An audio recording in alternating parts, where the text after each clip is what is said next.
स्वच्छता ही सेवा या महत्त्वाच्या विषयावर मार्गदर्शन करण्यासाठी आपण अशाच तज्ज्ञ व्यक्तीला आपल्या इथे आमंत्रित केलेले आहे.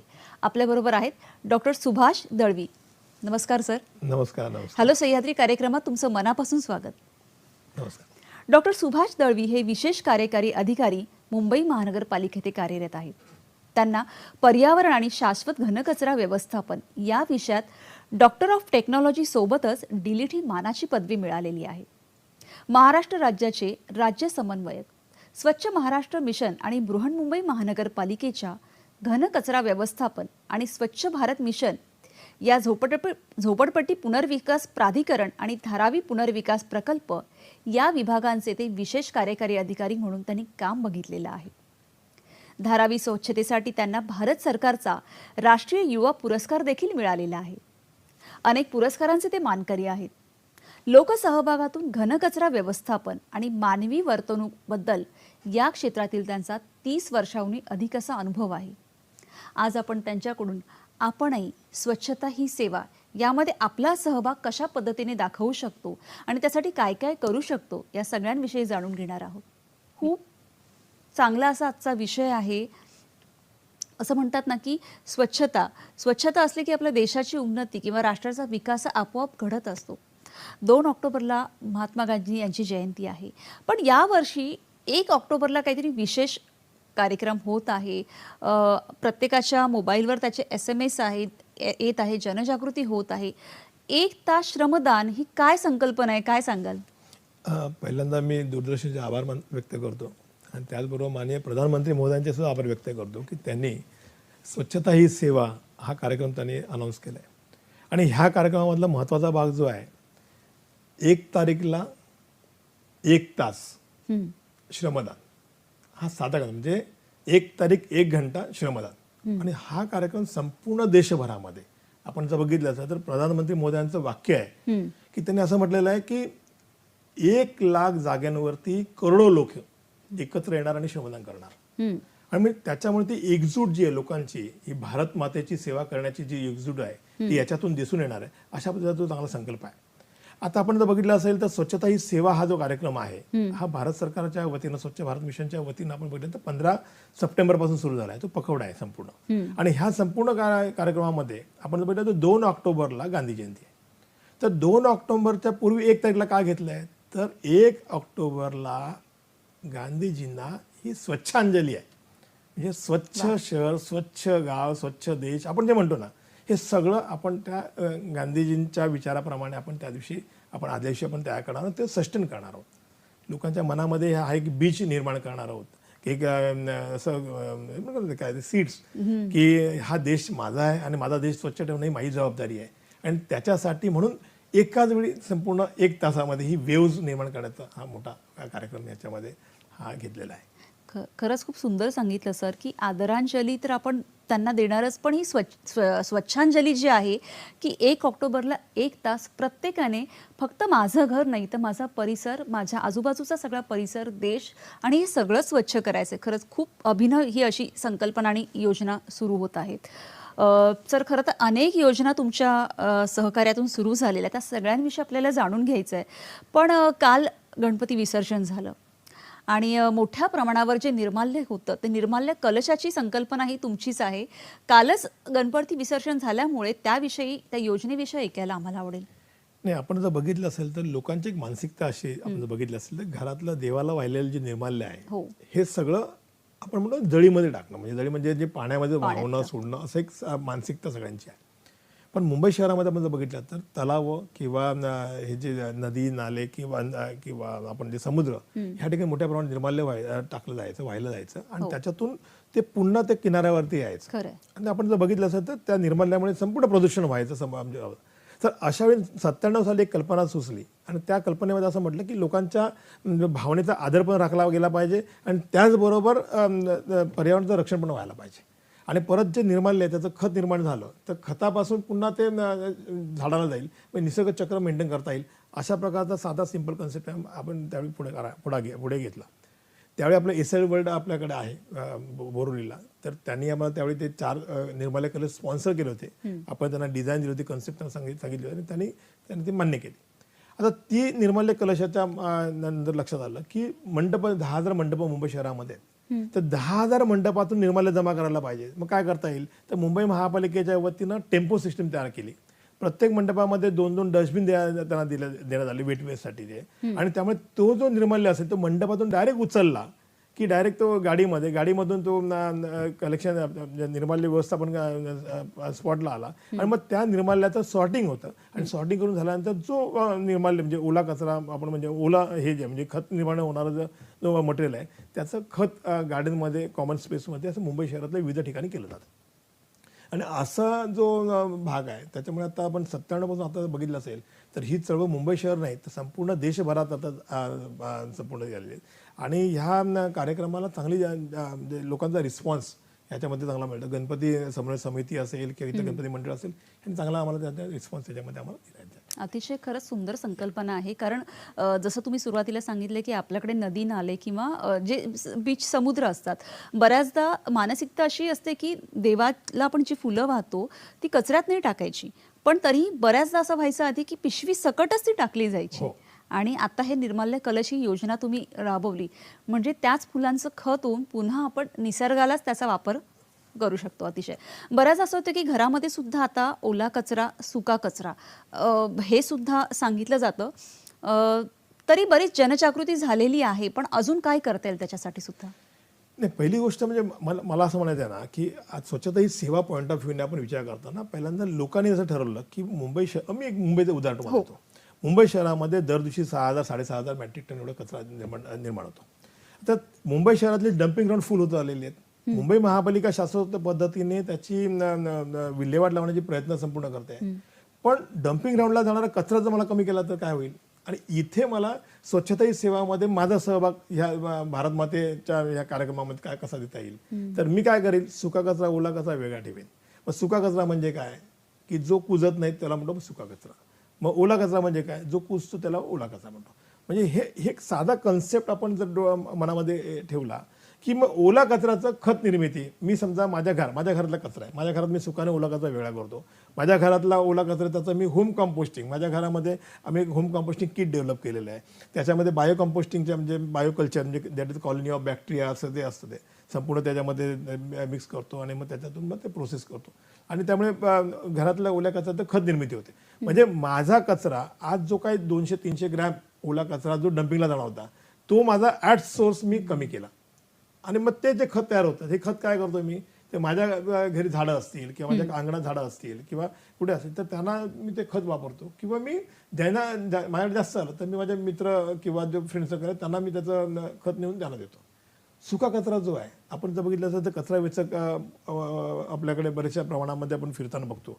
ते त्या कचऱ्यामध्ये हात घालतात, ते प्लास्टिक काच पत्रा सगळं वेगळं जमा करतात, सगळं देतात आणि मग परत नेऊन ते सॉर्टिंग करतात. त्याच्यावरती जर मी सुका कचरा वेगळाच जर दिलेला असेल तर रॅक पिकर्सना रेडीमेड त्यांच्याकडे ते हे सुका कचरा त्यांना मिळेल. त्यांचं मुंबई महापालिकेचे 42 ठिकाणी ड्रायव्हेज कलेक्शन सेंटर्स आहेत ज्या ठिकाणी विविध NGOs जसं आकार मुंबई संस्था असेल किंवा अशा विविध संस्था आमच्याकडे काम करतात. तर अशा संस्थांच्या माध्यमातून ती सेंटर्स चालवली जातात आणि ह्या सेंटर्सवरती मग पुन्हा ते सॉर्टिंग केलं होतं. काच वेगळी होते, पत्रा वेगळा होतो, त्याच्यानंतर प्लास्टिक वेगळं होतं, असं सगळं वेगळं करून एंड ह्याला म्हणजे रिसायकलिंगला तो मोठे जातो. एवढं जरी मी केलं ना तरी मी स्वच्छता ही सेवामधलं माझं योगदान जे आहे ते फार मोठं झालं.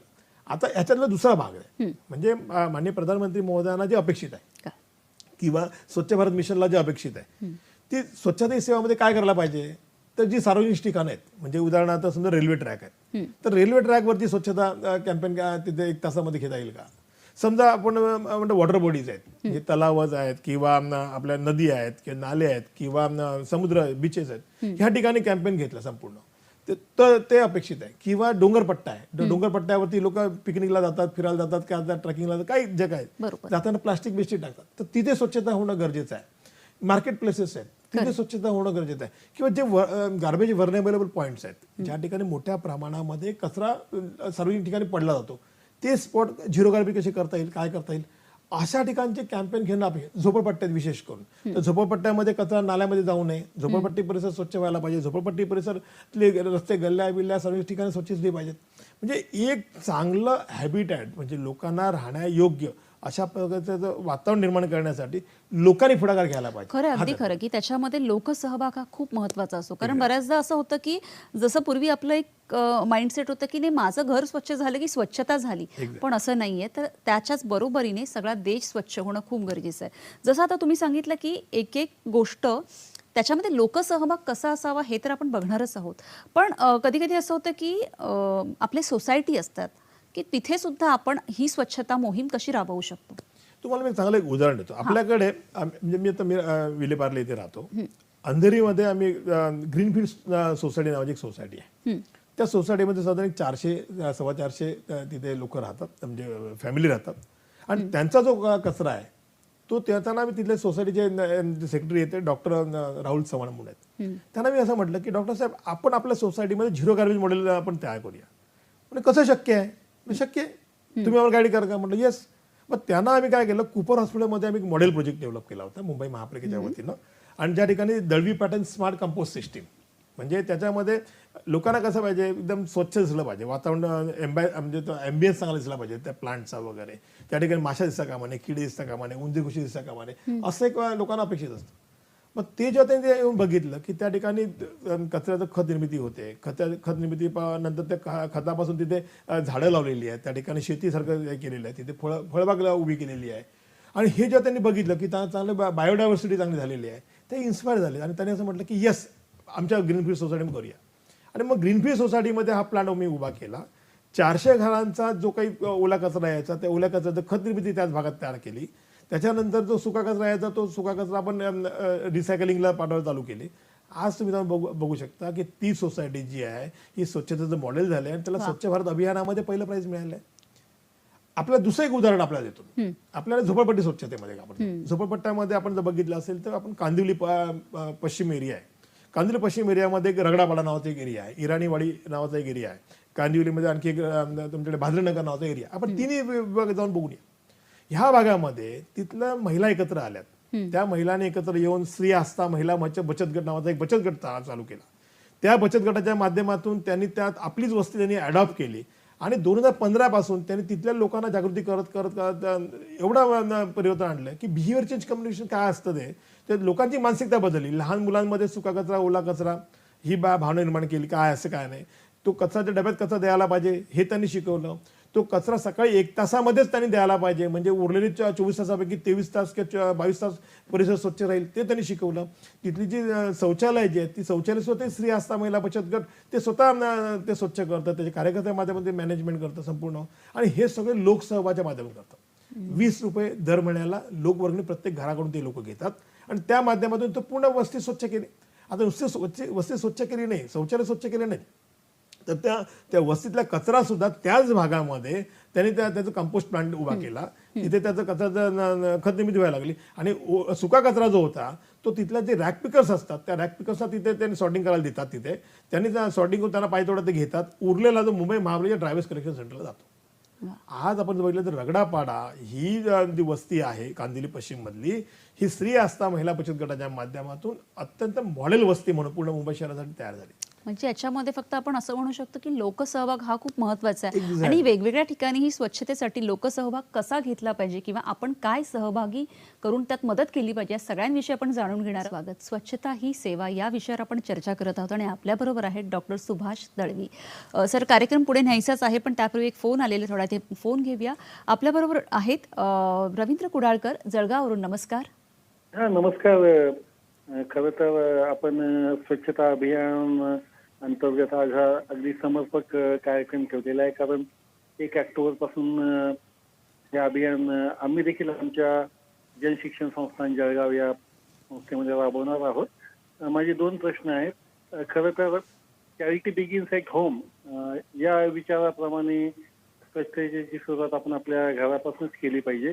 पहिला प्रश्न माझा असा आहे की अभियानाअंतर्गत आपण उपक्रम राबवतच असतो, पण मला असं वाटतं की त्यामध्ये मनापासून स्वच्छता करणे, मनापासून त्या अभियानात सामील फक्त 15-20 दिवस न होता वर्षभर आपण सेवाभावाच्या माध्यमातून आपण स्वच्छता केली पाहिजे. आपला परिसर असो, घर असो, कुटुंब असो किंवा समाजामध्ये जिथे जिथे आपण सार्वजनिक ठिकाणी जातो स्वच्छतेची दक्षता घेतली पाहिजे.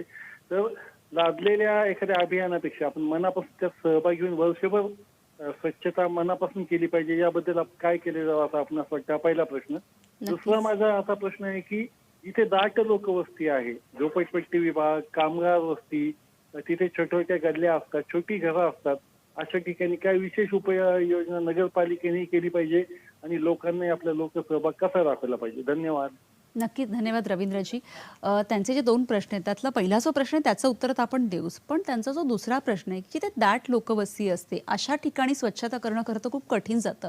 आणि त्याचबरोबरीने त्याच मुद्द्यावर मला विचारायचं आहे की आशिया खंडातली सगळ्यात मोठी झोपडपट्टी धारावी झोपडपट्टी, आणि तिथे तुम्ही नॅशनल अवॉर्ड घेतलाय आणि त्या ठिकाणचा अख्खा परिसर स्वच्छ करून दाखवलाय. त्याच्यावर अनेक विविध डॉक्युमेंटरीज वगैरे झालेले आहेत, तर ते आव्हान कसं पेललं गेलं, काय आहे? पहिल्यांदा मी कुडाळकर साहेबांचं अभिनंदन करतो की त्यांनी खूप चांगला प्रश्न विचारलाय. ही जी स्वच्छता आहे ना, ही कोणी लादलेली किंवा असा कार्यक्रम लादलेला कार्यक्रम होता कामा नये, या मताशी मी स्वतः सहमत आहे. आणि म्हणून आमच्याकडे मुंबई महापालिकेने आपण जर बघितलं असेल तर झोपडपट्टी स्वच्छता, दाटीवटीच्या ज्या झोपडपट्ट्या ज्या आहेत किंवा स्लम्स एरिया आहेत, तर त्या भागातली स्वच्छता करण्यासाठी आम्ही दत्तक वस्ती योजना नावाची योजना आणली होती. तिचं नाव आत्ताचं जे आहे ती स्वच्छ मुंबई प्रबोधन अभियान. आणि त्याचं जे टॅगलाईन आहे ना, ती स्वच्छता मनापासून शहरापर्यंत. म्हणजे मन स्वच्छ झाली तर शहर स्वच्छ होणार. आणि म्हणून मन स्वच्छ होण्यासाठी पहिल्यांदा स्वतःपासून सुरुवात करायला पाहिजे. आता ती कशी करायची, काय करायची, तर जसं आपण सांगितल्याप्रमाणे धारावीचं उदाहरण तुम्हाला मुद्दाम देतो. 97 साली आपण जर बघितलं तर धारावी स्वच्छतेचा म्हणजे राऊंडला आम्ही गेलो. राऊंड घेत असताना लक्षात आलं की तिथे गुडघाभर घाणीचं पाणी, प्रत्येक गल्ली बोळामध्ये संपूर्ण पाणी आहे. त्या घाणीमध्ये लोक राहत होते. आता संवेदनशील मनाने ते घ्यायला पाहिजे की आपण जिथे 1 मिनिट श्वास घेऊ शकत नाही त्या ठिकाणी लोक त्यांचं आयुष्य 24 तास 365 दिवस हे करतात. लहान लहान मुलं त्याच वातावरणामध्ये राहतात. काय करता येईल? तर लोकांमध्ये जायला पाहिजे, लोकांना सांगितलं पाहिजे. आणि म्हणून अधिकारी म्हणून माझी जबाबदारी काय आहे हे जर प्रत्येकाने जर समजून घेतलं तर लक्षात येईल. ह्याच्यातला महत्त्वाचा भाग होता तो प्रशासनाचा सहभाग म्हणजे महत्त्वाचा राहतो. प्रशासनाचं नेतृत्व महत्त्वाचं राहतं. त्याच्यामध्ये संपूर्ण जो अधिकारी काम करतो त्यांना पाठिंबा, प्रशासनाचा वरिष्ठ अधिकाऱ्यांपासून सगळ्यांचा पाठिंबा महत्त्वाचा राहतो. आणि मग त्याचं जे नियोजन करणारा जो भाग आहे, आपण हे स्क्रीनवरती बघता ते धारावीचे जे आहेत की ज्याच्यामध्ये लोकांना म्हटलं चला आपण आपली वस्ती स्वच्छ करूया. आणि म्हणून मी स्वतः हातामध्ये झाडू घेतली आणि प्रत्येक गल्ली बोलत काय मी साफ करू शकत नाही, पण एका गल्लीमध्ये झाडू घेऊन चला मी तुम्हाला जमत नाही ना मी साफ करतो. आणि म्हणून झाडू घेतले आणि साफसफाई करणं चालू केलं. लोकांना असं वाटलं रे हा तर हा भागात राहत नाहीये, हा माणूस आपल्या वस्तीसाठी समजून सांगतोय आणि म्हणून आपण ह्याच्याबरोबर जोडलं पाहिजे. आणि म्हणून मैं अकेला जा रहा था जाने मंजिल वगैरे लोक आते गए कारवा बनते गए. लोक एक एक जोडत गेली आणि मग एक एक गल्ली, एक एक पॅसेज करता करता करता संपूर्ण जो बॅकलॉग होता कचऱ्याचा तो स्वच्छ करणं चालू केलं. त्या भागातल्या संपूर्ण ज्या गल्ली बोळामध्ये जे गटरं भरलेली होती, सुरेज लाईन चोक झालेल्या होत्या, ह्या सगळ्या स्वच्छ करणं चालू केल्यामुळे पोलिसांचा सहभाग मिळाला, लोकांचा सहभाग मिळाला, लोकप्रतिनिधींचा सहभाग मिळाला. तिथले विविध NGOज होते, शेड नावाची NGO आपण जर बघितली धारावीमध्ये काम करते, तर अशा प्रकारच्या NGO प्रत्येक एरियामध्ये काम करणारे असतात. तुम्हाला त्यांना पुढाकार घ्यायला पाहिजे, त्यांना सोबत घ्यायला पाहिजे, काम करता यायला पाहिजे. असं करत गेल्यानंतर लक्षात आलं की त्या ठिकाणी काम करणारे लोक जे आहेत, जे पुरुष मंडळी आहेत, मुंबईच्या म्हणजे शहरामध्ये नोकरी धंद्याला जातात. मग तिथे सफर कोण आहेत? तर महिला आणि मुलं आहेत. मग महिला आणि मुलांना जर आपल्याला जर ह्या विषयामध्ये इन्व्हॉल्व करायचं तर काय करता येईल? तर आम्ही त्याचं मायक्रो प्लॅनिंग केलं. त्या भागामध्ये 200 घरं म्हणजे एक ब्लॉक तयार केला. त्या 200 घरांचं एक युनिट तयार करताना आरोग्य केंद्र त्या भागातले जे आहेत, तिथले अंगणवाड्या त्या भागातल्या आहेत, तिथले शाळा त्या भागातल्या आहेत, तिथले कॉलेजेस त्या भागातले आहेत, तिथले NGO त्या भागातले आहेत, तिथे आपण इथं जो व्यापारी असोसिएशन जे स्टेक होल्डर्स आहेत, इव्हन द डॉक्टर्स त्या भागातले, ह्या लोकांना इन्व्हॉल्व केलं. आणि पोलीस, महापालिका आणि नागरिक अशा आम्ही सभा घ्यायला चालू केल्या. आणि तो एक एरिया फोकस केल्याच्या नंतर त्या भागामध्ये श्रमदान करणं, तर श्रमदान करून झाल्यानंतर तो कचरा पूर्ण बॅकलॉग काढणं, तो बॅकलॉग काढून झाल्यानंतर पर्यायी त्याला व्यवस्था देणं, तो कचरा परत त्यांनी सकाळी कचरा डब्यात ठराविक वेळेमध्ये देणं. म्हणजे 24 तास कचरा टाकायचे, 2 तासच कचरा आम्हाला सकाळच्या वेळी द्या. तो कचरा टाकल्याच्या म्हणजे जमा केल्याच्या नंतर तो उचलून वाहून द्यायची व्यवस्था करणं, हा सगळा जो भाग आहे ना तो एक ॲक्शन प्लॅनमध्ये फॉलोअपमध्ये चालू होता. आणि ती एक मुवमेंट जी होती, चळवळ, जी आज आपण 1 तारीख 1 घंटा म्हणजे आपण जे म्हणतो ना त्याला 1 तास जे काय मुवमेंट करायचे माननीय प्रधानमंत्री महोदय म्हणतायत, त्या त्या बेसिसवरती आम्ही त्यावेळी 97ला ही मुवमेंट चालू केली.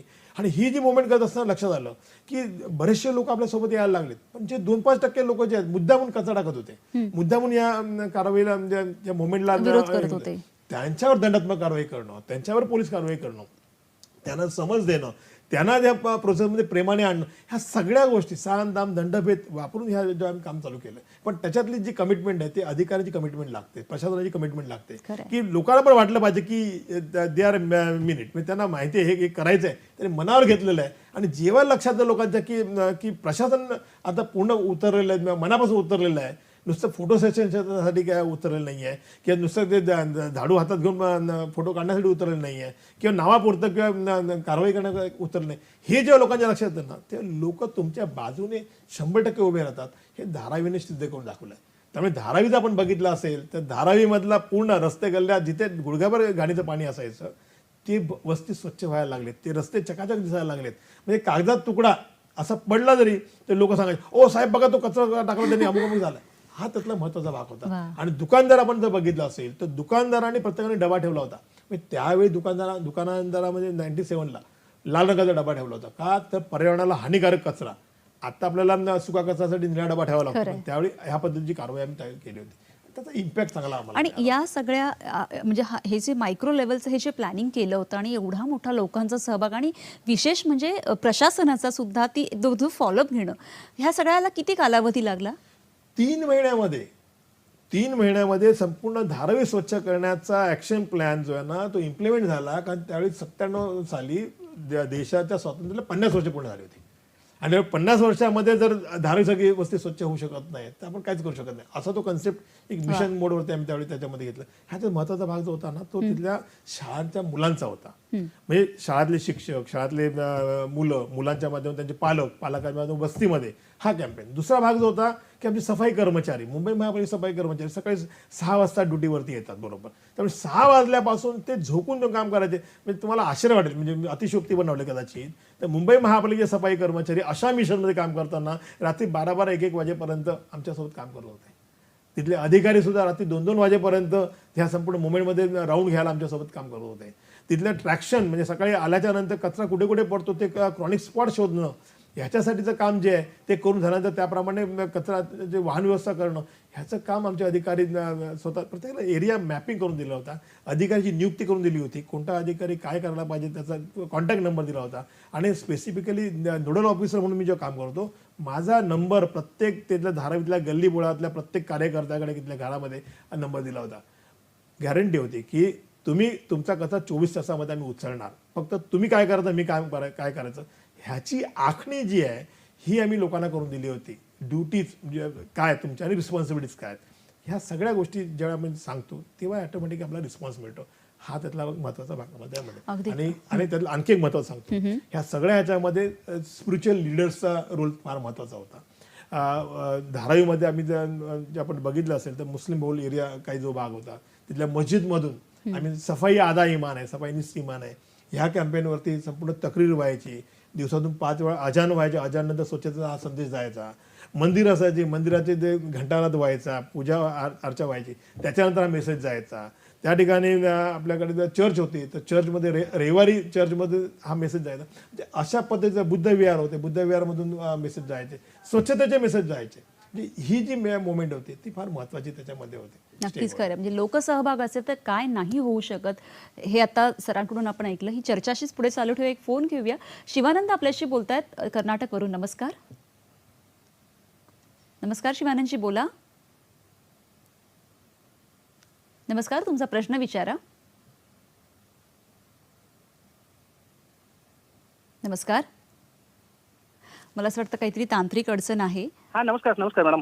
नमस्कार, बोला, प्रश्न विचारा सलग लवकर. हा शिवानंद जोशी बोलतो निपाणीहून. आणि आता महान व्यक्तींनी सांगून गेलेले की स्वच्छतेतून समृद्धीकडे हे जाणे गरजेचे आहे म्हणून सांगतात.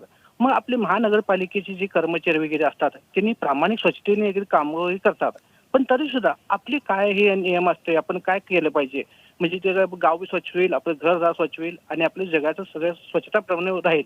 मग आम्ही काय मार्गदर्शन केलं पाहिजे त्यांना, म्हणजे लोकांना स्वच्छते जाण्यासाठी म्हणून, असा माझा प्रश्न बघा मॅडम.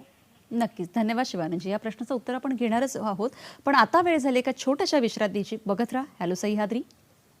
विश्रांतीनंतर सगळ्यांचं पुन्हा एकदा स्वागत. स्वच्छता ही सेवा या महत्त्वाच्या विषयावर आपण बोलत आहोत आणि आपल्याबरोबर आहेत डॉक्टर सुभाष दळवी. सर, विश्रांतीला जाण्यापूर्वी जो आपल्याला प्रश्न विचारला होता तर त्याच्यामध्ये असं आहे की लोकसहभाग हा महत्त्वाचा आहे, लोकांना सांगायलाच पाहिजे, की स्वच्छता ही किती गरजेची आहे. पण जसं आत्ता तुम्ही सांगितलं की 3 महिन्यात आशिया खंडातील एवढी मोठी झोपडपट्टी जर स्वच्छ होऊ शकते, तर आपण जो म्हणतोय की आपलं आपलं घर, आपला परिसर, आपला देश स्वच्छ व्हायला हे जर सगळ्यांचा लोकांचा सहभाग असेल, तर मला असं वाटतं एवढाही वेळ लागायला नको. तर हा लोकांचा सहभाग किती महत्त्वाचा आहे, काय सांगाल? नाही, 100%. आता त्यांनी जो प्रश्न विचारला ना, त्या प्रश्नातच त्याचं उत्तर आहे. आहे. म्हणजे मी काय करायला पाहिजे. मुंबई महापालिका काम करते, प्रशासन काम करते, सगळं काम करते, पण माझा सहभाग त्यात कसा पाहिजे, काय वगैरे. तर त्याच्या पहिली गोष्ट जी आहे की मुंबई महापालिका किंवा कुठचाही जो काही विभाग असेल त्या विभागाचा जो रूट प्लॅन असतो, कचरा उचलण्याचं एक सिस्टीम दिलेली असते. तर तो समजा सकाळी 10 वाजता कचऱ्याची गाडी येणार असेल, तर तुमचा कचरा 10 वाजायच्या पूर्वी तिथे त्या कचरा डब्यामध्ये किंवा त्या गाडीमध्ये गेला पाहिजे. आता गाडी गेल्याच्या नंतर कचरा जर पडला असेल तर दुसऱ्या दिवशी ती जेव्हा गाडी येईल तोपर्यंत कचरा ते पडून राहणार आहे. त्यामुळे पहिली गोष्ट म्हणजे कचऱ्याच्या डब्यामध्ये कचरा टाकणं आणि कचरा सुका आणि ओला कचरा हा वेगळा करून देणं, हा महत्त्वाचा भाग जो आहे आपण कचरा कमी करण्याच्या दृष्टीने करायला पाहिजे. दुसरा भाग आहे तो मी आणि माझं घर, मी माझ्या घराचा परिसर, मी राहतो ती वस्ती, मी राहतो तर घराच्या बाजूचा रस्ता, ही जर फोकस आपण एरिया घेतला तर मला 100% खात्री आहे की त्या ठिकाणी तुम्हाला जी यंत्रणा लागेल ती यंत्रणा प्रत्येक नगरपालिका तुम्हाला द्यायला तयार असते. मध्यंतरी मी एक ॲक्शन प्लॅन तयार केला होता मुंबईसाठी सुद्धा आणि स्वच्छ महाराष्ट्रासाठी सुद्धा. तर त्याचा ॲक्शन प्लॅनमध्ये काय आहे, ऑल टाईम क्लिननेस, म्हणजे तुम्ही नजरेत भरणारी स्वच्छता. कधी तुम्ही जर असं बघितलं तर तुम्हाला स्वच्छ दिसली पाहिजे. मग काय करायला पाहिजे, तर त्याच्यामध्ये साधं सिस्टीम आहे की प्रत्येक नगर परिषद किंवा जे यंत्रणा असेल त्याच्यामध्ये विविध डिपार्टमेंट आहेत. त्याचं घनकचरा व्यवस्थापन डिपार्टमेंट एक आहे, बिल्डिंग डिपार्टमेंट एक वेगळं आहे, त्यांचं लायसन डिपार्टमेंट वेगळं असतं, हेल्थ डिपार्टमेंट वेगळं असतं किंवा इतर असेसमेंट डिपार्टमेंट. प्रत्येक डिपार्टमेंटच्या लोकांचा त्या बिल्डिंगमधल्या त्या वस्तीमधल्या लोकांशी संपर्क येतो कोणत्या ना कोणत्या रूपाने. वॉटर डिपार्टमेंट आहे त्याचा संबंध येतो. मग ह्या डिपार्टमेंटच्या लोकांची एक ग्रुप तयार केला आणि तो ग्रुप सकाळी 7 ते 11 ह्या टायमिंगमध्ये त्यांचा जो मायक्रो जो जिओ सेक्शन असेल किंवा ज्युनियर इंजिनियर सेक्शन असेल, दॅट इज कॉल्ड बीट किंवा मुकादम सेक्शन असेल, त्या सेक्शनसाठी त्यांना त्याची जबाबदारी दिली की त्यांनी सकाळी ह्या 3 तास किंवा 2 तास किंवा माननीय प्रधानमंत्री मोदींनी सांगितल्याप्रमाणे 1 तास त्यांनी त्या पूर्ण परिसरामध्ये त्यांनी पूर्ण फिरायचं आहे. त्या परिसरामध्ये कचऱ्याचे स्पॉट जे ते कुठे कुठे पडतात त्यांनी जाताना त्यांनी ऑब्झर्व करायचे आहेत. ऑब्झर्व केलेले स्पॉट त्यांनी तिथल्या नियंत्रण कंट्रोल रूमला किंवा तिथे कलेक्शन स्पॉट जे कचरा उचलणारी व्यवस्थापन यंत्रणा जी काय असेल त्यांना इंटिमेट करायचं आहे की जेणेकरून तिथला तो कचरा जो आहे तो ऑटोमॅटिक स्वच्छ राहिली होईल. दुसरा भाग जो आहे की जे कामानिमित्तानं समजा मी हेल्थ डिपार्टमेंटचा आहे, मी समजा मी हॉटेलला भेट दिली किंवा इटरी शॉपला भेट दिली किंवा कुठे ह्याला दिली किंवा शॉप डिपार्टमेंटचा आहे त्यांनी प्रत्येक दुकानदारांना भेट दिली. म्हणजे मी ज्या डिपार्टमेंटचा आहे मी त्या अनुषंगाने त्या विभागामध्ये जेव्हा जातो तेव्हा त्या भागामध्ये मी स्वच्छतेबद्दल त्याच्यावर बोलणार, त्याला परिसर स्वच्छतेवर बोलणार, कचरा डबा ठेवला की नाही ठेवला त्याबद्दल बोलणार, त्याला मी सांगणार की बाबा तुझा ह्या कॅम्पेनमध्ये सहभाग पाहिजे, तो कसा पाहिजे, काय पाहिजे, what you are expected from him, हे तुम्ही त्याला सांगितलं पाहिजे. हे तर तुम्ही सांगू शकलात आणि ही जर टीमने एकत्र येऊन काम केलं तर तो परिसर जो आहे ना कायमचं स्वच्छ होईल. आत्ता ही संधी आहे. आता बघा 1 तास 1 घंटा सांगितलं आहे, म्हणजे 1 तास 1 घंटा ते काय आपलं घर स्वच्छ करायला सांगितलं नाही आहे, तर घराचा सार्वजनिक जे परिसर आहे तो स्वच्छ करायला सांगितलं आहे. मग त्याच्यामध्ये असं नको व्हायला की फक्त मुंबई महापालिका किंवा ULBs किंवा ग्रामपंचायतीत कर्मचारी नुसतं झाडू मारतात साफ करतात, तसं नको. माननीय प्रधानमंत्री महोदयांना अपेक्षित काय आहे की लोकांनी एकत्र यायला पाहिजे. लोकांना असं वाटलं की हा माझा परिसर आहे, लोकांनी एकत्र येऊन ते आपल्या घरातून झाडू काटा फावडा घेऊन त्यांनी उतरलं पाहिजे, जे काही साधन साहित्य असं घेऊन यायला पाहिजे. एखादी प्लास्टिक पिशवी असेल किंवा टोपली असेल, काय जे काय असेल त्यांनी जर घेऊन आलेत आणि त्यांनी त्यांचा सहभाग नोंदवला तर निश्चितपणे तो परिसर स्वच्छ राहणं टिकणार. कारण शेवटी कचरा मला उचलायचा आहे हे तर समजलं पाहिजे. दुसरी बाब, सफाई कर्मचारी हा सुद्धा माणूस आहे. जेव्हा तो गटरामध्ये हात घालतो, तो जेव्हा कचऱ्यामध्ये हात घालतो, मी माझ्या घरातल्या माणसाला कचऱ्यामध्ये हात घालायला देईल का? साधा प्रश्न विचारा. तो मनुष्य दिवसभर त्या संपूर्ण काम करतो, 8 तास काम करतो, 8 तासामध्ये संपूर्ण घाणीत काम केल्यानंतर त्याच्या हातानकामध्ये ती घाण जाते. तो घरी गेल्याच्या अंगावर त्याच्या संपूर्ण ते सगळे माइट्स पडलेले असतात, संपूर्ण जीवजंतू त्या अंगावर असतात. तो जाणार, त्या घरी गेला त्याची मुलं बाळा जी असतात ती धावत येणार, बाबा म्हणून हाक मारणार की आई म्हणून हाक मारून एकदम मिठी मारत येणार. हे जे संक्रमण आहे जीवाणूंचं हे तिकडे जाणार. मग ह्याला जबाबदार कोण आहे? ह्याला जबाबदार मी आहे ॲज अ नागरिक. आणि म्हणून माझी जबाबदारी काय आहे की मी माझा परिसर स्वच्छ ठेवणार, मी माझं घर स्वच्छ ठेवणार किंवा मी माझ्या घरातला कचरा तो कचऱ्याच्या डब्यामध्ये टाकणार, बाकी कुठे देणार नाही. आणि जो कचरा देणार तो दिलेल्या वेळेमध्येच मी कचऱ्याच्या डब्यात टाकणार. हे एवढं जरी ते करू शकलो तरी परिसर स्वच्छ झाला. अगदी थुंकणं झालं, तुम्ही कुठे जाणार, ज्या पदा पान खाणं थुकणार, संपूर्ण जे बरोबर नाही ना. ते लोकांमध्ये ही शिस्त यायला पाहिजे की पान चांगलं आहे ना, तंबाखू चांगला आहे ना, गुटखा चांगला असं तुम्हाला वाटतंय ना, मग थुकता कशाला, गिळा ना तो, मग तुम्हाला समजेल तरी काय काय होतं काय नाही वगैरे. मग कॅन्सर झालं तर मग मग समजेल, अरे नाही हे आरोग्याला हे होते, मग कॅन्सर होतं हे तर माहिती आहे तर बंद करा. तसंही परिसर अस्वच्छ होण्यासाठी हा एक तुमची जी व्यसन, म्हणजे हे जे तुमची व्यसन आहेत ही कारणीभूत आहे. आणि म्हणून तुमचा बिहेवियर चेंज म्हणतात ना, अगदी खरं आहे. म्हणजे मला असं म्हणायचं आहे की माझी जबाबदारी काय ही जरी प्रत्येकाने ओळखली ना तरी आपला परिसर आणि आपला देश स्वच्छ होऊ शकतो. आपण ही चर्चा पुढे चालू ठेवू. एक फोन घेऊया. संजय आपल्याशी बोलतायत बीडवरून. नमस्कार, बोला. हा तर प्रश्न विचारा. हा सरांना प्रश्न आहे सर. स्वच्छतेचा कार्यक्रम आपण महाराष्ट्रामध्ये गाडगेबाबा स्वच्छता अभियानाच्या नावानं, गांधी जयंतीच्या नावानं, पुण्यतिथीच्या नावानं उपक्रम आपण प्रशासकीय कार्यकाळामध्ये प्रशासनाने ठरवून दिलेल्या तारखेप्रमाणे राबवतो. पण ज्या तारखेपर्यंत हा कार्यक्रम असतो त्या तारखेपर्यंतच काही ठराविक कार्यालयीन कामकाजामध्ये, ऑफिशियली कामामध्ये फक्त स्वच्छतेचा फोटो सेशन करण्यापुरते याचा उपयोग केला जातो आणि नंतर प्रत्यक्षामध्ये ज्यावेळेस कार्यालयीन कामामध्ये याचा उपयोग होत नाहीये. आणि ह्याच्यामध्ये प्रशासकीय कर्मचारी ऑफिसमध्ये ह्याच्या सुद्धा उदासीनता दिसून येते. तर माझं असं मत आहे की प्रशासकीय जे काही कर्मचारी आहेत, शासन असेल, शासन स्तरावर सुद्धा ह्याच्यामध्ये सक्तीचं करून स्वच्छता अभियान अगदी आटोकाट प्रयत्न करून व्यवस्थितरित्या राबवलं जावं असं माझं मत आहे सर. तर ह्याबद्दल आपण काय व्यक्त करू शकता मत आपलं? नक्कीच. धन्यवाद संजयशी, धन्यवाद. खरं तर काय होतं की बरेच जे आपले नागरिक म्हणण्यापेक्षा आम्ही सगळे, म्हणजे जसं एक समाज म्हणता येईल किंवा एक शासन, असे हे जे दोन ग्रुप आहेत त्याच्यामध्ये असं होतं की हे तुमचं काम आहे, तुम्ही एक दिवस करता वगैरे वगैरे जी गोष्ट आहे. पण मुळात आपण दरवेळेला म्हणतो की हे माझंही काम आहे. समाजाला वाटतं की ते शासनाचं काम आहे आणि शासनाला समाजाचाही त्याच्यामध्ये सहभाग अपेक्षित आहे. तर ही कडी कशी जोडता येईल सर? पहिली गोष्ट म्हणजे संजयजी या ठिकाणी काय करायला पाहिजे की आपण जागल्याची भूमिका निभावली पाहिजे. जागल्याची भूमिका म्हणजे काय, ती कार्यक्रमापुरतं नुसतं जाणं हा भाग नाही आहे किंवा प्रशासनाने कार्यक्रमापुरतं तुम्हाला बोलवणं हा भाग नाही आहे. तर त्या ठिकाणी तुमचा संवाद असणं गरजेचं आहे. संवादासाठी तुम्हाला तुमच्या विभागातले जे घनकचरा व्यवस्थापन खात्याच्या ज्या चौकी असतील, तिथले कर्मचारी असतील, तिथले मुकादम असतील, काय असतील, ह्यांच्याशी जाऊन भेटणं, त्यांना समजून घेणं, त्यांच्या अडचणी समजून घेणं, त्यांना तुम्ही सहभाग कसा देऊ शकता, तुमचा प्रॉब्लेम सॉल्व्ह करण्यासाठी, कायमस्वरूपी स्वच्छता होण्यासाठी काय तुम्ही मदत करू शकता, त्यांची काय मदत घेऊ शकता, हा जो गिव्ह अँड टेक जो हे जे आहे ते महत्त्वाचं आहे. मी तुम्हाला चांगलं उदाहरण मी मुंबईतलं विलेपार्ल्याचं देतो. आम्ही विलेपार्ल्यामध्ये स्वच्छ पार्ले अभियान नावाचं आम्ही कॅम्पेन चालू केलं आहे आणि त्या नागरिकांचं कॅम्पेन आहे. आणि त्या स्वच्छ पार्ले अभियान कॅम्पेनमध्ये आम्ही काय केलं आहे की प्रत्येक रोड वाईज आहेत ना काही कार्यकर्त्याची नियुक्ती केलेली, म्हणजे त्या व्हॉलंटरी कार्यकर्ते पुढे आले आणि ते कार्यकर्ते मिळून काय करतात, त्या भागातले जे कचऱ्याचे प्रॉब्लेम्स आहेत किंवा इतर जे प्रॉब्लेम कचऱ्याशी संबंधित जे स्वच्छतेसंबंधित जे काय प्रॉब्लेम असतात ते प्रॉब्लेम्सचे ग्रुप तयार केले, व्हॉट्सअप ग्रुप तयार केला. व्हॉट्सअप ग्रुपमध्ये अधिकारी असतो त्याच्यामध्ये आम्ही इन्व्हॉल्व केलेले आहेत आणि लोकप्रतिनिधी पण सगळे लोक आहेत. आणि त्याच्यामध्ये हे प्रश्न आलेत की अधिकारी बघतो अरे हा इथला हा प्रॉब्लेम्स आहेत, तर मग तो अधिकारी सांगतो की हा मी सॉल्व्ह केला आहे पण इथे मला हा सहभाग पाहिजे, इथे मला ही अडचण येते, अमुक अमुक येते. आणि तो जो फॉलोअप आहे ना, मग ते स्वच्छ पार्ले अभियानचे लोक त्याच्यामध्ये सहभाग करून देतात.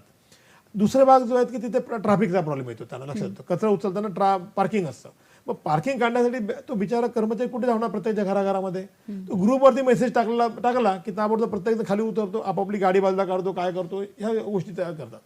म्हणजे ह्या छोट्या छोट्या गोष्टी ज्या आहेत ज्याच्यामध्ये लोकांचा सहभाग घेण्यासाठी तिथली कमिटी फॉर्म करणं गरजेचं आहे. म्हणजे सिटीजन मॉनिटरिंग कमिटी किंवा एखादा तिथला MRA माय रोड असोसिएशन किंवा अशा प्रकारचे जे ग्रुप आपण जर त्या ठिकाणी तयार करू शकलात आणि त्याचं मायक्रो लेवलवरती म्हणजे मायक्रो ग्रुप तयार करून त्याच्यात एक नोडल ऑफिसरची कॉर्डिनेट करू शकलात तर ह्या कॅम्पेनला आपण पुढे घेऊन जाऊ शकतो. आता ह्या कॅम्पेनमध्ये तिथली शाळा असेल, तिथले कॉलेजेस असेल, त्या तिथल्या ज्या अंगणवाड्या असतील, तिथले बालवाड्या असतील, ह्यांची सुद्धा कनेक्टिव्हिटी याच्यामध्ये देणं गरजेचं आहे. आपल्याकडे बकुलभाई म्हणून विलेपार्ल्यामध्ये एक सामाजिक कार्यकर्ते आहेत, त्यांना असं वाटलं की प्लास्टिक बंद करायचे, काय करता येईल. मग त्यांनी काय म्हटलं काही नाही, आपण सोपं आहे, प्लास्टिक जर पार्लर बंद करायचं असेल तर आपल्याला भाजीवाले फेरीवाले दुकानदार ह्यांचा सहभाग घ्यायला पाहिजे. बकुलभाई तुम्ही काय काम करता, म्हणजे मी असोसिएशनचा अध्यक्ष आहे किंवा असोसिएशनचा मी कार्यकर्ता आहे. ठीक आहे, मग तुम्ही असोसिएशनची मिटिंग लावता का? लावली. मिटिंग लावल्याच्यानंतर नागरिक म्हणून आपण आपलं प्लास्टिक बंद करायचं आहे, कसं करता येईल. मग बकुलबाईंना आणि आम्ही सांगितलं की आपण काय करूया, आपण प्लास्टिक पिशवीचा मोह टाळा, प्लास्टिक पिशव्या बंद करायला सांगूया नको. 2000 साली प्लास्टिक कॅरी बॅगचा मोह टाळा कॅम्पेन चालू केलं आणि त्याच्यामध्ये प्रत्येक भाजीवाल्याकडे 10 पिशव्या डिपॉझिट बेसिसवरती ठेवल्या. आता 10 पिशव्या डिपॉझिटवरती ठेवल्याच्या नंतर जो काही भाजी न्यायला माणूस येईल त्याला म्हणायचं की तुझ्याकडे जे असेल मी 10 रुपये डिपॉझिट घेतील पिशवीचे, ही कापडी पिशवी तुला दिली, भाजी तुला कापडी पिशवी घालून दिलेली आहे, ही तू घेऊन जा, उद्या पिशवी घेऊन ये, 10 रुपये घेऊन जा. बरोबर. आणि असं कॅम्पेन राबवल्यामुळे आज पार्ल्यामध्ये आपण जर बघितलं असेल तर पातळ प्लास्टिक पिशव्या ज्या आहेत ते मोठ्या प्रमाणामध्ये कमी झालेत. पण हे जे कॅम्पेन आहे हे बकुलबाई सारखे कार्यकर्ते पुढाकार ज्यांनी घेतले, तिथले असोसिएशन आहे, तिथल्या फेरीवाला असोसिएशन आहेत किंवा तिथले लोकप्रतिनिधी यांनी सहभाग दिला म्हणून शक्य झालं. अदर हे शक्य नव्हतं ना. प्रशासन शेवटी यात कसं प्रशासनाचा पण रोल महत्वाचा आहे, त्यांनी फॉलोअप ठेवायला लागतो, त्यांनी कोण प्लास्टिक पिशवी देतोय का, त्याच्यावर कारवाई करायला पाहिजे किंवा समजवलं पाहिजे, काय करा ह्या गोष्टी व्हायला पाहिजे. पण पुढाकारात पण तिथल्या मुळात नागरिकांचा नागरिकांचा पुढाकार महत्वाचा भाग म्हणजे आहे. जसं मी पिशवी नेणार नाही किंवा मी कापडी पिशवीचाच वापर करेन हे आपण ठरवलं पाहिजे, तेव्हा कुठेतरी हिची प्रतिज्ञा किंवा ही स्वच्छता ही सांगण्याची गरज पडणार नाही. ही चर्चा आपल्याला अशीच पुढे चालू ठेवायची, पण आता वेळ झाली एका छोट्याशा विश्रांतीची. बघत राहा हॅलो सह्याद्री. स्वच्छता ही सेवा या विषयावर आपण चर्चा करत आहोत आणि आपल्याबरोबर आहेत डॉक्टर सुभाष दळवी. सर, तुम्ही खूप छान पार्ल्याचं आत्ता जे आम्हाला उदाहरण दिलं की एक सामाजिक व्यक्ती किंवा नागरिक पुढे आल्याच्या नंतरही काहीतरी एक चळवळ किंवा एक घटना तिथे राबवू शकतो. जसं आता तुम्ही पिशव्यांचं उदाहरण दिलं, तर आपण जेव्हा कचऱ्याबद्दल बोलतो तेव्हा विघटन न होणारी ही एक मोठी एक समस्या आहे आणि मला वाटतं फक्त पार्ल्या नाही तर संपूर्ण देशभरात ही आता ही समस्या आहे. तर तिला अजून कमी कसं करता येईल किंवा काय करता येईल त्याच्यासाठी? मी तुम्हाला पार्ल्याचं उदाहरण मुद्दाम परत हो, एकदा देतो. हो. त्याच्यामध्ये कॅल्क्युलेशन सांगतो काय असं. समजा माझं घर मी बघेल, मी 2000 साली मी माझा सर्वे केला, त्याच्यामध्ये लक्षात आलं की मी पार्ल्यातल्या भाजी मार्केटमधून घरी येत असताना किमान 3 पिशव्या माझ्या घरामध्ये येतात. त्या 3 पिशव्या का लागतात मला, तर सकाळ दुपार संध्याकाळ माझ्या घरातला कचरा साफ केला जातो. त्यामुळे 3 वेळेचा कचरा जो आहे तो मी पिशवीत भरायचो, बांधायचो आणि कचरा डब्यात टाकायचो. तोच भाग आपण झोपडपट्टीमध्ये किंवा इतर ठिकाणी जर बघितलं असेल तर त्याच पिशव्या बांधतात आणि अशा भिरकून त्या नाल्यामध्ये किंवा सार्वजनिक ठिकाणी जातात. म्हणजे साधारण लक्षात आलं की एका घरातून दिवसाला 3 पिशव्या, आठवड्याचे 7 दिवस म्हणजे 7×21 एवढ्या प्लास्टिक पिशव्या माझ्या घरातून बाहेर पडायला लागल्यात. महिन्याचे 4 आठवडे म्हणजे आपण 20 जर ॲव्हरेजसाठी जर पिशव्या पड आठवड्याच्या तर 80 पिशव्या महिन्याला घरातून बाहेर पडायला लागल्यात. वर्षाचे 12 महिने, 12×8 = 96, 960 म्हणजे 960 म्हणजे 1000 पकडा हिशोबासाठी 1000 प्लास्टिक कॅरी बॅग माझ्या एका घरातून कचऱ्यात जायला लागले. मुंबईची जर लोकसंख्या आम्ही बघितली तर साधारण मुंबईची लोकसंख्या ही 1.5 कोटीच्या आसपास आहे. एका घरामध्ये 5 माणसं म्हणजे 5 माणसं जर पकडले तर 1.5 कोटी भागिले 5 किती आले, 5×15 म्हणजे 30 लाख फॅमिली. 30 लाख फॅमिली गुणिले 1000 प्लास्टिक कॅरी बॅग दरवर्षी नाल्यामध्ये कचऱ्यामध्ये पर्यावरण जातात. म्हणजे 300 कोटी प्लास्टिक कॅरी बॅग ह्या जर रोखायच्या असतील तर मी काय करू शकतो, तर मी माझ्याकडे निदान 1000 ज्या प्लास्टिक कॅरी बॅग आहेत त्या रोखू शकतो. कसं रोखता येईल, तर मी एक विचार केला. मी आणि माझी मिसेस आम्ही दुकानामध्ये गेलो. आम्ही काही त्यांच्याकडे पाहिजे होते ड्रेस मटेरियल घेतलं आणि ड्रेस मटेरियल घेतल्याच्या नंतर जास्त कपडा राहिला म्हणून तो कट केला आणि मिसेस म्हणाली तर ह्याचा काय उपयोग आहे नाही, फेकून दिला त्यांनी. म्हटलं फेकू नको, म्हटलं हा तुझा स्पर्श झालेला कपडा आहे, तुझ्या आठवणीचा कपडा आहे, ह्या कपड्याचा मी रुमाल बनवणार आणि म्हणून त्या कपड्याचा मी रुमाल बनवला. आणि हा जो रुमाल आहे हा रुमाल दिवस माझ्याबरोबर असतो. घरी जात असताना हा रुमाल काय करतो, मी धुतो मस्तपैकी साबण म्हणजे ऑफिसमध्ये सोप असतो त्या सोपने धुतो वगैरे. इथं घरून फोन येतो की येताना भाजी वगैरे घेऊन या. आता भाजी घेऊन यायला तर भाजीवाला सांगतो बाबा मला आता माझ्याकडे कांदा बटाटा जे काय सांगितलं घेऊन येतो. आता हा रुमाल घेऊन गेल्यानंतर भाजीवाल्याला मी जेव्हा सांगतो की मला ह्याच्यामध्ये अर्धा किलो टोमॅटो किंवा इतर काय भाजीवर द्या म्हणून सांगतो, तर त्या ह्याच्यामध्ये ती भाजी इसमें नाही आएगा म्हटल्याच्या नंतर मी त्याला म्हणतो दे तर सही. जेव्हा बघतो त्या लक्षात येतं की त्याच्यामध्ये ही कापडी पिशवी. त्यामुळे रुमाल कम पिशवी आणि त्याला इमोशन्स आहेत. माझ्या पत्नीच्या कपड्याचा रुमाल, तेच जर युवकांनी म्हटलं की माझ्या आईच्या पदराचा रुमाल, तर आपण मातृभूमीची सेवा करण्याचा हे कॅम्पेन करू शकतो की म्हणजे नाही? आपण खरं तर त्या पिशव्या टाळून एक कापडी पिशवी तिथे आपण वापरू शकतो वापरू आणि शकतो. याचा वापर कमी करू शकतो. हे सर, या ही पद्धतीने चर्चा आपण अशीच आपण करू शकतो असं मला स्वतःला याच्यामध्ये वाटतं. खरंय सर, ही चर्चा अशीच पुढे चालू ठेवू. एक फोन घेऊया आधी. डोंबिवलीवरून आपल्याशी एक सखी बोलते. नमस्कार, बोला. नमस्कार. माझं प्रश्न म्हणणं असं आहे की आपण स्वच्छतेवर फोकस करतो ना, त्याच्याऐवजी कचऱ्यावर फोकस केलं तर कचऱ्याचं निर्माणच कमी होईल. कचऱ्यावर टॅक्स बसवून टाकावा. एक मिनिमम किलोचा कचरा एखाद्या सोसायटीतनं फ्री आणि त्याच्यानंतर मात्र त्या सगळ्यांना टॅक्स भरावा लागेल, म्हणजे कचराच कमी होईल. कारण सध्या मध्यमवर्गीयाचं चित्र असं आहे, नको तेवढा पैसा आणि हवा तेवढा वेळ हाताशी असला की 4-4 चपलांचे जोड, 3-3 बॅटऱ्या, न चालणाऱ्या 2 स्कूटर, कचरा वाढतच जाणार दिवसेंदिवस. आणि त्यात करून थोडंसं प्रबोधन करण्याची गरज आहे. म्हणजे आता घरातलं कामकाज ज्या बायका करतात ना, त्यांना ओला आणि सुका म्हणजे विघटन होणारा न होणारा हे कळतच नाही. कोरडी नारळाची करवंटी आमची बाई कोरड्या कचऱ्यात टाकेल किंवा मी स्वतः सुद्धा प्लास्टिकची पिशवी ओली असली तर ओल्या कचऱ्यात टाकते. तर हे थोडंसं प्रबोधन करायची जरुरी आहे, म्हणजे कचऱ्याचा प्रश्न सुटेल. धन्यवाद. नक्कीच नक्कीच, धन्यवाद. खूप छान. काय सांगाल सर तुम्ही आता? नाही, त्यांनी खूप चांगली सूचना केलेली आहे. त्यांनी असं म्हटलंय की ठराविक किलोचा कचरा म्हणजे त्या तुम्हाला फक्त फ्रीमध्ये असेल त्या वरचा जो आहे ते खूप चांगली सूचना आहे. खरं म्हणजे जेव्हा आमच्या शासन प्रशासनाबरोबर बैठका होतील त्याच्यामध्ये हा विषय मांडला जाईल. पण त्यामध्ये तुम्ही जे मगाशी सांगितल्याप्रमाणे जी प्लास्टिकची ओली पिशवी असली की ती ओल्या कचऱ्यात जाते आणि हेच व्हायचं माझ्या घरामध्ये जेव्हा सुका कचरा ओला कचरा समजवताना माझ्या पत्नीने संपूर्ण सुका आणि ओला कचरा वेगळा केला. पण त्याच वेळी माशाची असलेली जी पिशवी प्लास्टिक पिशवी जी होती त्यावेळी 2000 सालची गोष्ट सांगतो, तर ती तिने ओली झाली म्हणून ते ओल्या कचऱ्याच्यात टाकली. आणि तेव्हा मला समजलं की प्लास्टिक ओलं झाली तरी ती ओला कचरा नाही आहे, तर त्याच्यामध्ये कुजणारा कचरा जो आहे ओला आहे ह्याचं प्रबोधन करणं गरजेचं आहे. आणि ते प्रबोधनासाठीच म्हणून स्वच्छ भारत मिशन जे आहे हे त्या लेवलवरती मोठ्या लेवलवरती त्याचं काम करत आहे आणि त्याला प्रबोधनाची जोरात देण्याची गरज आहे. या मताशी आम्ही सहमत आहोत. नक्की सर, मला असं वाटतं की आता आपण जेव्हा म्हणतो की लोकसहभाग खूप महत्त्वाचा आहे, त्याच्याच बरोबरने आपले जे आता शाळेतली छोटे नागरिक आहेत की जे उद्या जाऊन या देशाचं भविष्य आहे, त्यांना किंवा युवा पिढी आणि या सगळ्यांना याच्याकडे कसं आकर्षित करता येईल आणि कशा बरोबर त्यांच्याकडून कसं अजून म्हणजे प्रबोधन करता येईल किंवा या कामासाठी मदत घेता येईल? आम्ही हा प्रयोग आहे धारावीमध्ये केला होता. आणि धारावीमध्ये काय केलं होतं, आम्ही तिथल्या जेवढे ज्या शाळा आहेत धारावीमध्ये त्या धारावीतल्या सगळ्या शाळांच्या बैठका घेतल्यात, मुख्याध्यापकांच्या बैठका घेतल्यात. आणि त्यांना आम्ही सांगितलं की आपल्याला कोणत्या परिस्थितीमध्ये धारावी स्वच्छता करायची असेल तर मुलांचा सहभाग पाहिजे. मग मुलांच्या सहभागासाठी मग पहिले ट्रेन कोणाला करायला पाहिजे, तर त्या शाळेचे सगळे शिक्षकांना ट्रेन केल्यानंतर त्यांनी ट्रेन कोणाला करायचं, त्यांच्या मुलांना ट्रेन करायचं आहे. त्याचं मायक्रो प्लॅनिंग काय आहे, तर एक वर्ग 30 मुलांचा वर्ग म्हणजे एक मायक्रो प्लॅनिंग. त्यांच्या घरामध्ये हा कचरा किती जमा होतो, काय होतो, तो कचऱ्याच्या डब्यात कचरा जातो की नाही जातो, त्याचे पालक कुठे कचरा टाकतात ह्याचं अनालिसिस करणं आणि तो कचरा डब्यात कचरा येण्याचा प्रयत्न करणं हा त्यातला भाग झाला. सुका कचरा ओला कचरा म्हणजे काय त्याच्याबद्दल मुलांमध्ये जागृती करणं, पालकांमध्ये जागृती करणं, म्हणजे चाइल्ड टू पॅरेंट हा कार्यक्रम त्या ठिकाणी राबवला. आणि हे करत असताना आपण बघितलं तर त्या क्लासला रेटिंग दिलं, रँकिंग दिलं आणि त्याच्यामध्ये त्यांच्या स्पर्धा लागल्यात आणि त्या स्पर्धेमध्ये जे चांगला वर्ग आले त्यांना पुरस्कार मिळालेत, शिक्षकांना पुरस्कार मिळालेत आणि हे मोटिवेशनल कॅम्पेन त्याच्या माध्यमातून केले. मग त्या शाळांमध्ये काही कंपोस्टिंगचे एका मॉडेल युनिट काही ठिकाणी तयार केले आणि लोकांना समजवण्याचं काम ह्या माध्यमातून आम्ही करणं चालू केलं.